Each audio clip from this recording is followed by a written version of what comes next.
Wow. Instead, we use this small machine over here. You can see all the woods for the cutting and forming. Here you can see they shape the woods in a round shape or in a circle shape. You can see that. You have that. After that, they're gonna bring that inside the wood. All this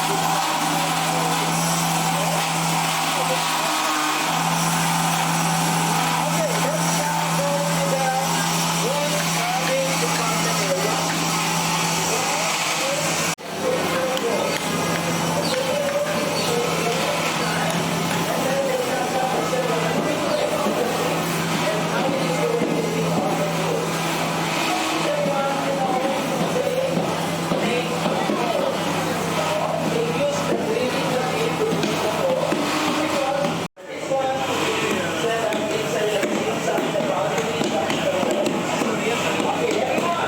Here from bottom to top and 10 centimeters in the sanctuary. It means the sanctuary is 10 times bigger than this model. And you can see, well, this is really unique because we don't use concrete nail to lock the wood together, as you can see, okay? However, if we go inside the museum, you can see some part of the wood have nails. It's not yet done. And of course, if it is going to hold by itself, they're going to remove the nail.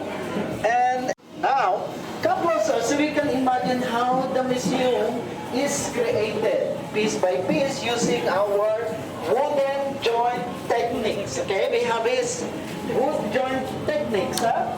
You can see this one. You can gather around here, and after this, you can take more photos. Okay, this is actually a wooden piece. Lock the wood together. Originally, they used it as a nail inside. And of course, our museum has a lot of decoration inside and outside.